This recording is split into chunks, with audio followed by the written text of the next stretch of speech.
됩니까? 황교안입니다. 자, 그 황교안 후보 어제 못 보셨죠, 황 후보님? 나중에 듣긴 했습니다. 예, 편하게 솔직하게 그런 모습을 또 보여주시면 전 충분히 될 거라고 생각합니다. 자, 지금부터 면접 시작하겠습니다. 타이머 돌려주시죠. 예, 김 기자님부터 말씀. 예, 제가 그 황교안 후보님 그 공약을 꼼꼼하게 봤습니다. 그래서 굉장히 눈에 띄는 게 있더라고요. 자유민주주의 대한민국 지키기. 이거를 이제 굉장히 공약 3번째로 해서 큰 타이틀로 해서 굉장히 잘 하시려고 하는구나라고 했는데, 그 밑에 있는 게 총선 결과 180석은 부정선거 결과다, 이렇게 주장을 하셨어요. 그래가지고 지금 작년에 있었던 총선은 부정선거고 특검을 해야 된다라고 주장을 하셨는데, 이게 도대체 어떤 근거로 작년 선거가 지금 부정선거라고 주장을 하시는지 좀 짧게 좀 설명해 주십시오. 예, 지금 3군데 재검표가 있었습니다. 그 재검표마다 있을 수 없는 투표용지가 재검표 과정에서 나왔어요. 유권자들은 정상 투표지에다 투표를 했는데 나중에 재검표를 해보니까 있을 수 없는 투표용지가 나왔다. 이것도 전국적인 상황으로 나왔다. 그렇기 때문에 제가 전면 무효다라고 하는 말씀을 드리는 것입니다. 근데 민경욱 전 의원이 이를테면은 투표함을 다시 열어보자 그래가지고 선관위에서 했는데 그게 다 문제 없는 걸로 지금 계속 나왔잖아요. 그런데 지금 선관위나 이 국가 시스템을 못 믿으시는 건가요? 열어봤는데 예. 있을 수 없는 투표용지가 많이 나왔단 말이죠. 예. 예를 들어서 일장기 투표지라고 그래가지고 투표용지에 보면 밑에 투표관리관 도장이 있거든요.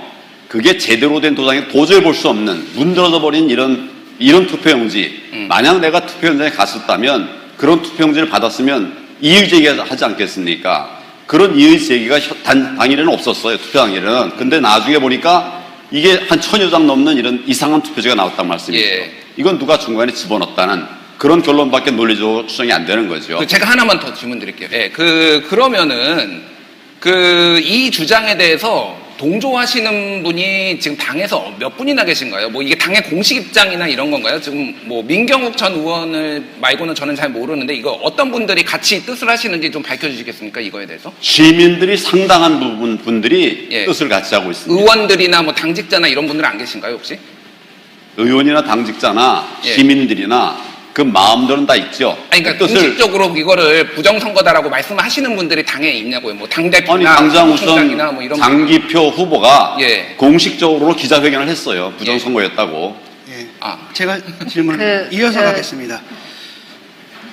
좀 전에 투표용지, 이상한 투표용지가 발견됐다는 거 있지 않습니까? 그거는 어느 매체를 통해서 보도가 됐나요?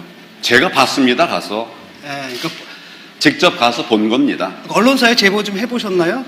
크게 알려야 될 텐데 왜 보도가 안 될까요? 제가 여러 루트를 통해서 얘기를 했죠. 예. 그리고 제가 우리 대선 후보들 간담회 때 직접 사진을 보여드리면서 설명을 드렸습니다. 그 당시에 제가 설명드린 게 언론에 다 보도가 됐습니다.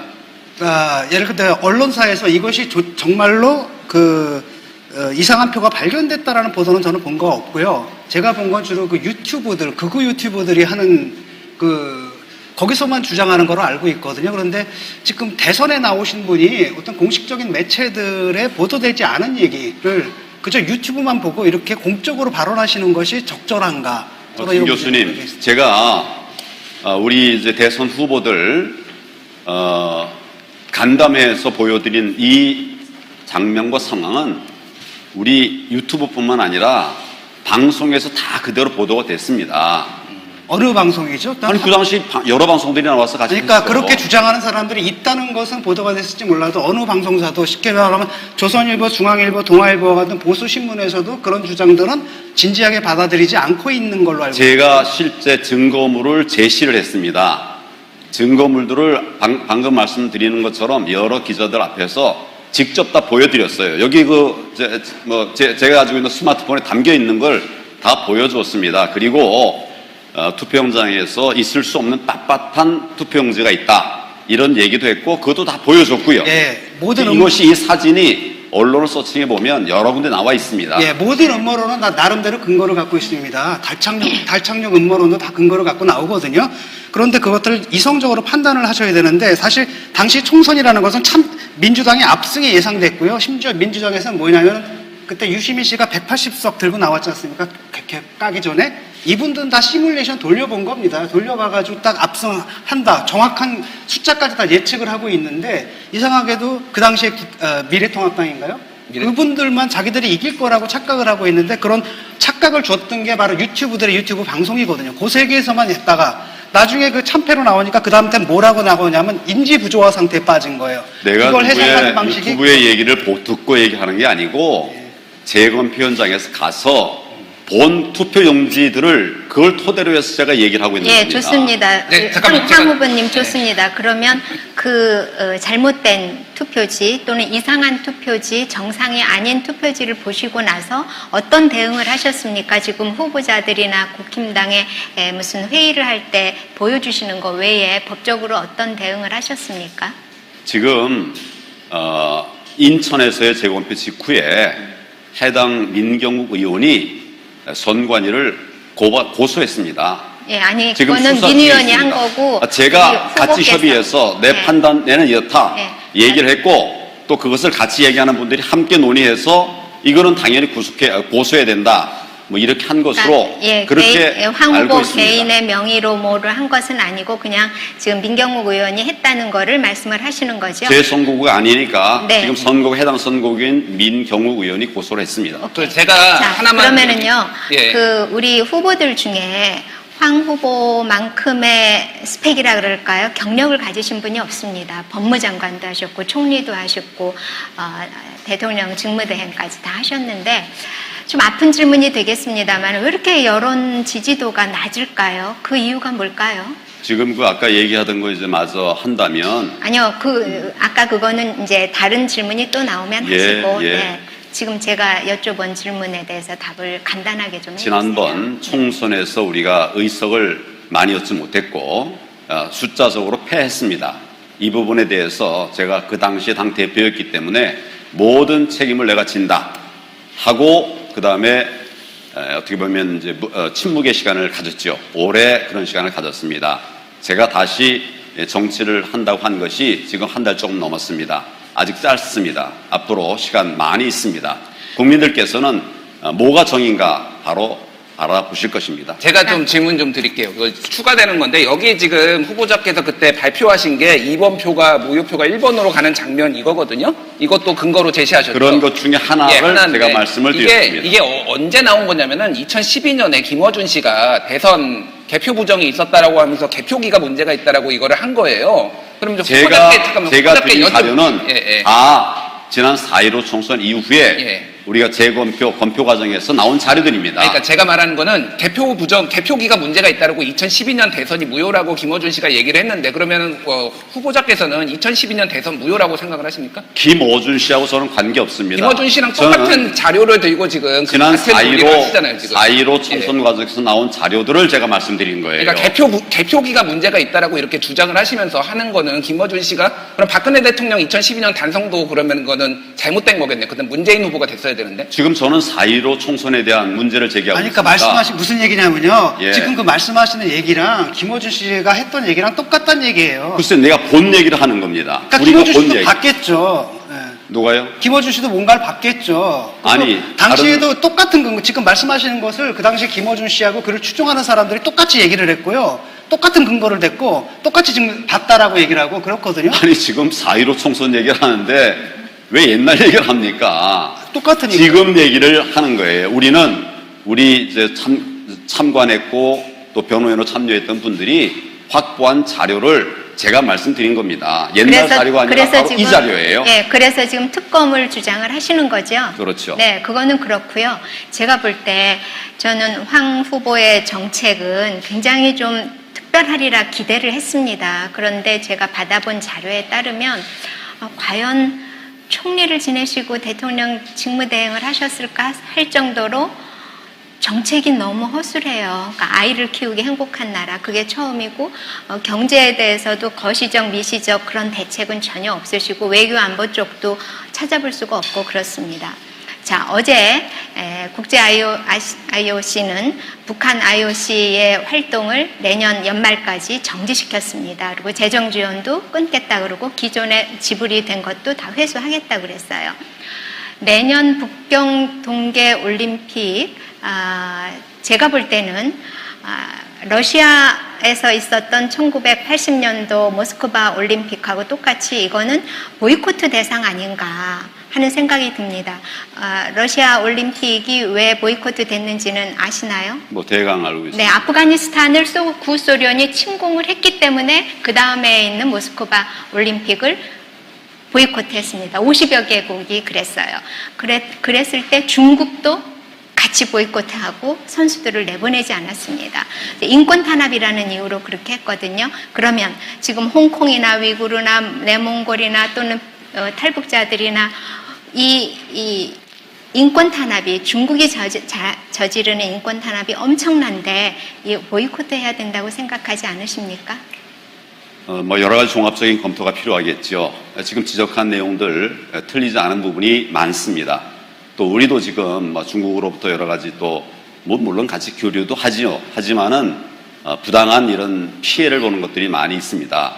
앞으로 시간 남아 있으니까 우리가 면밀하게 검토해야 할 것이다. 종합적인 검토를 해야 할 것이다. 저는 그렇게 생각을 합니다. 가능성을 전혀 배제하진 않습니다. 보이콧할 가능성도 있다. 가능성을 전혀. 네, 경제 측면에서도 우리가 사실은 중국 때문에 여러 가지 어려운 점을 겪고 있습니다. 그러면 중국 의존도로 일관되어 있는 이 경제 구조에서 어떻게 탈피할 수 있다고 생각하십니까? 그게 탈피가 안 되면 중산층은 일어설 수가 없습니다.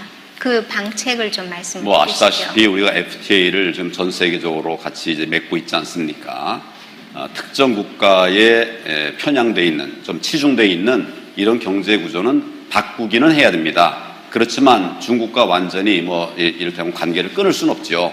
적절한 대화, 우리 당당한 대중 외교를 통해서 경제도 같이 병행하는 이런 것과 함께 우리의 지평을 넓히는 것이 반드시 필요하다. 저는 그렇게 생각합니다. 너무 추상적이잖아요. 정책이라는 거는 거시적, 미시적 그 구체성이 어느 정도 있어야 되는데 한번 물어보시죠. 지금 여쭤보니까 예. 답변이 계속 총론적으로만 나오는데 과연 그 경제 정책 내놓으신 것도 바라볼 때는 국민의 경제를 좀 살려놓겠다. 근데 어떻게 살리겠느냐? 제가 하는 말씀드린 거죠. 걸 한번 네. 제가 잠깐 말씀을 드리죠. 제가 깜짝 놀랄 만한 10억 벤처 창업 배틀을 만들겠다 이랬습니다. 이것은 경제 정책 전반을 얘기하는 것이 아니라 우리 침체된 경제를 되살리기 위한 하나의 방안을 아이디어로 내놓은 것입니다. 아무도 이런 얘기 하지 않았어요.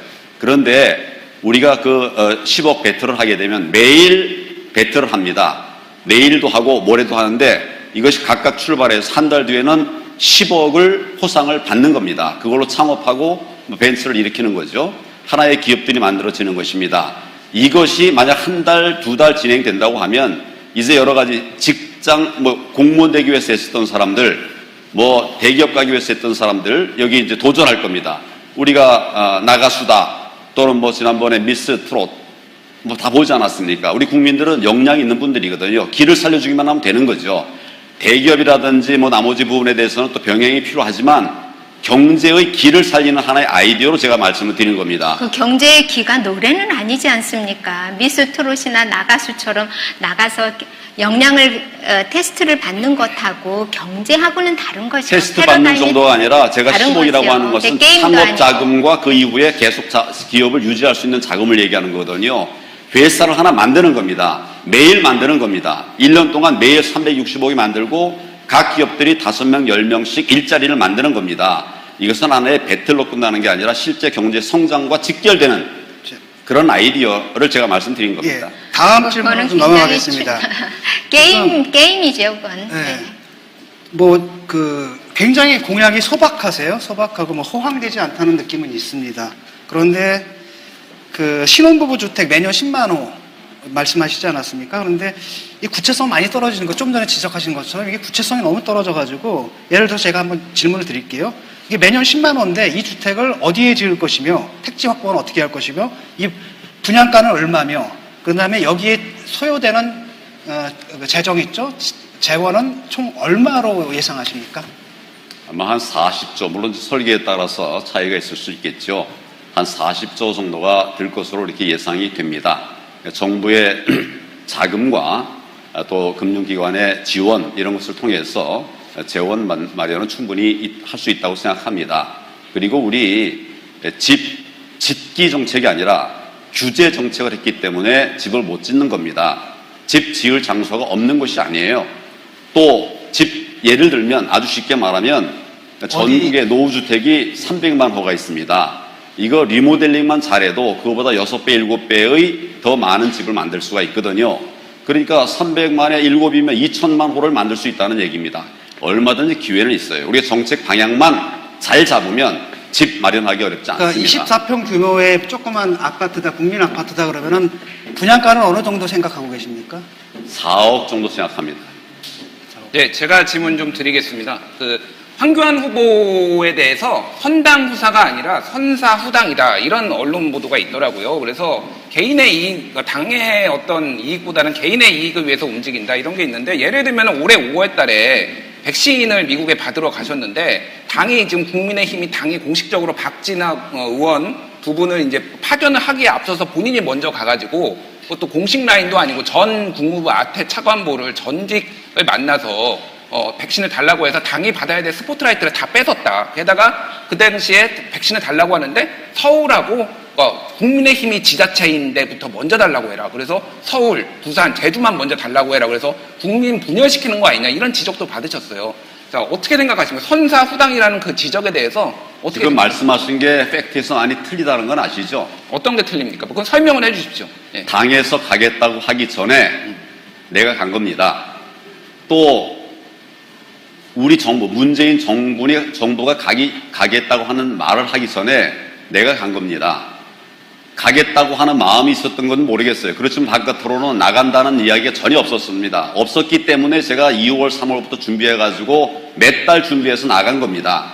그 뒤에 당에서도 왔고 또 문재인 대통령의 방미 계획도 잡혔습니다. 그 지자체 문제는 하도 안 하니까 제가 나간 겁니다. 근데 그 당이 그리고 제가 그동안 예. 총리하면서 또 대통령 권한 대행하면서 미국에 많은 인맥이 있죠. 너무 답답하니까 제가 간 겁니다. 이 정부가 잘했으면 제가 뭐하러 아니 근데 그 가겠습니까? 현직도 아니고 전직을 만나서 어떻게 백신을 확보하겠다라고 하신 제가 거고 실제 가서 예. 거기서 1000만 회분을 약속을 받고 왔어요. 아니 근데 어디 있습니까 그 백신이 그러면 1000만 회분 백신 그 1000만 회가 캠벨이 주겠다고 했습니다. 그러니까 그 백신이 지금 어디 있냐고요. 그러니까 그 전직 내가 약속을 만나서 받았으면 그렇게 하시면 그 이후에 간 분들이 예. 내가 얘기한 걸 잘 활용을 해서 그렇게 역할을 했었으면은 왜 서울, 부산, 저는 제주만 지금보다 훨씬 더 많은 백신을 우리가 받을 수 있다, 있었다. 이렇게 결론적으로는 생각합니다. 약속은 받았는데 백신 확보는 사실은 다른 사람들이 못한 것이다 이렇게 말씀하신 것 같고 그 다음에 이제 저로서는 물꼬를 트는 거지 내가 정부의 역할을 하고 있는 사람은 아니지 않습니까? 물꼬를 텄다. 그렇게 그러니까 생각하시면 약속을 되겠습니다. 받았다는 것이 무슨 뭐 있습니까? 서면으로 뭐 썼다든지 이게 아니라 그냥 저는 만났을 민간인이고 때, 예. 그러기 때문에 그분하고 뭐 계약을 체결하진 않죠. 네. 그렇지만 미국의 유력한 분들, 제가 얘기하면 다 아는 분들이 저하고 지금 한미 동맹이 무너져 있다는 점에 인식을 같이 하면서 안타까워하면서 제가 이제 우파 정부에서 정권 총리도 하고 한 것을 아니까 협력하겠다, 돕겠다. 이렇게 하면서 수치 얘기까지도 한 겁니다. 네, 지금 황 후보를 바라보는 국민의 시각이 굉장히 다층적인 거는 아시지요? 예, 그렇습니다. 상당히 많은 분들이 좀 안타까워하는 측면도 있습니다. 예컨대 2014년도에 그 국정농단 사건이 터졌을 때 그때 법무장관 하셨죠. 2014년도에 무슨 사건인가요? 14년도에 비선실세, 저- 비선실세 국정개입 의혹 사건이 터져서 조사를 했어요. 수사를. 뭐에 대한 케이스인가요? 최순실이요. 아, 그 네, 2014년인가요? 14년입니다. 법무장관 하실 때죠. 아, 하여튼 저는 네. 그보다 훨씬 뒤로 알고 있는데. 네, 그리고 이제 16년에 본격적으로 터졌죠. 예, 그래서 그때 2014년도에 그 의혹 사건이 터졌을 때 좀 잘 수사도 하시고 제대로 하셨으면 2016년 또는 2017년 같은 그런 엄청난 일은 없지 않았을까 하는 그런 의구심을 가진 사람들이 많습니다. 그래서 저는 그 저희에게- 당시에 잠깐만요. 예. 그 당시에 이제 법무장관, 총리 이렇게 하시면서 이런 사건들의 그 위험성, 사회적 폭발성 이런 걸 예견 못 하셨습니까? 구체적으로 무슨 사건을 말씀하시는지는 최순실 사건이요. 최순실 사건은 네. 근데 2017년도에 언론에서 최순실 관천 사건이라고 경정이 하지. 예. 했던 그 네. 정오회 문건 말씀하시는 거예요. 어떤 거? 정오회 이선 실세 국정 개입 청와대에서 사건이요. 그 나왔던 앞에 박관천 수사가 네. 이루어진 거. 네, 예, 그 예, 수사를 제대로 했더라면은 예. 2016년, 2017년에 이 엄청난 파장을 몰고 오는 이 현대사의 이 정말 엄청난 사건이잖아요. 예. 이것까지는 가지 않았을 것 아니냐 이런 생각을 하는 사람들이 많습니다. 그래서 예. 돌이켜 보시면 좀 예. 아쉽고 그런 점이 없으십니까? 전 많이 아쉽죠. 어떤 점이 구체적으로요? 구체적으로 좀 실제로 말씀해 제가 경험한 것과 제가 아는 것보다는 굉장히 많이 좀 왜곡되거나 부풀려져 있는 부분이 많습니다. 그런 부분은 결국 시간이 지나면 역사적인 평가를 받으리라 저는 이렇게 생각을 합니다. 역사적인 네. 평가를 자, 받기 이전에 너무 교수님, 많은 사람들이 시간이 다 고초를 됐습니다. 겪고 있잖아요. 제가 그 인터넷 온라인상으로 올라온 질문들을 대신해서 질문을 드리겠습니다. 이런 질문이 올라왔습니다. 언론이 황교안 후보를 의도적으로 배제하고 있다고 하는데 동의하시나요? 이런 질문이 있네요. 저는 그런 일이 없었으면 좋겠는데 현실은 그런 일이 있는 것 같습니다. 왜 그렇게 생각하시죠? 글쎄요. 하여튼 여러 가지 이제 원인이 있겠죠. 뭐 제가 그 단어를 제가 알고 있습니다만 지금 여기서 말하고 싶지는 않습니다. 그렇지만 언론이 공정한 보도를 해야 되는 것은 맞다고 생각하고 저는 모든 언론이 다 그렇다고 생각하지는 않아요. 하여튼 제가 더 잘하겠다는 말씀을 드리겠습니다. 그리고 이제 또 다른 질문이 있습니다. 총선 불복하시는 겁니까? 라는 질문이 있습니다. 저는 총선 불복하는 게 아니라 불법 선거에 대해서 대응을 하는 것입니다. 선거에 불법이 있었다고 하면 그건 대응해야 되지 않겠습니까? 예. 또 다른 질문이 있는 게 국회의원 모두를 탈락 처리하고 다시 총선거 치르실 거예요? 라는 질문도 있네요. 제가 잘 국회의원 모두를 탈락 처리하고 다시 총선거 치르실 거예요? 라는 질문도 있네요.